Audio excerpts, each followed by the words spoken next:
There's part of me that thinks this is true, that there is a certain type of man, which is probably very common, that really does talk about the Roman Empire and think about it.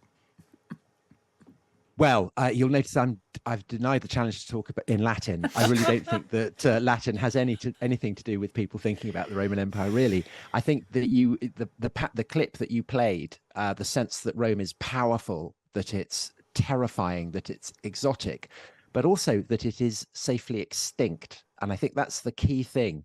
So, little boys in particular, are famously obsessed by dinosaurs, and I think it's a kind of very similar thing, that the glamour, the terror, the ferocity of a tyrannosaur is kind of thrilling, but safely thrilling, because you're never going to run into one.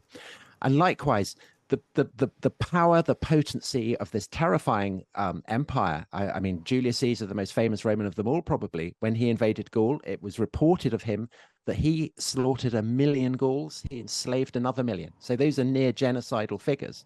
But the Romans are 2,000 years away, unlike, say, I don't know, the Nazis or whatever.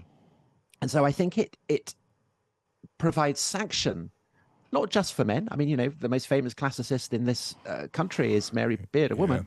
But it provides scope for people to ponder things that are kind of thrilling, but at a safe distance, would be my guess as to why people are so obsessed by, and also by the Romans. And also probably they maybe embody things that feel like they're universal, things to do with politics, to do with empire, to do with how nations regard themselves a bit in that brutal way that you're talking about. But maybe there are sort of some parallels there in people's minds? Up to a point, although again, I think that it's the strangeness rather than the familiarity that kind of inspires people.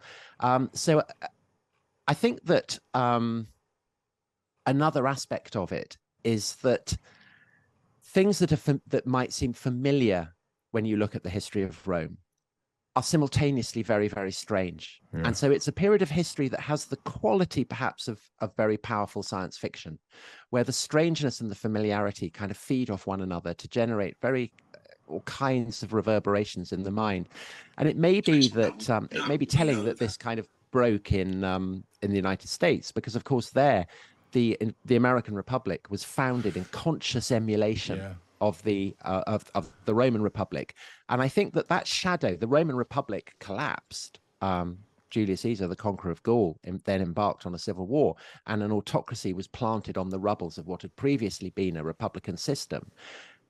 And of course, the Roman Empire then falls. And I think that the shadow of those two calamities, the loss of political freedom and the ultimate collapse of the Roman state, I think that they have shadowed everyone in the West, but I think perhaps they particularly shadow people who live in countries that, you know, have a Senate or a Capitol Hill or a capital city that is full of classical monuments.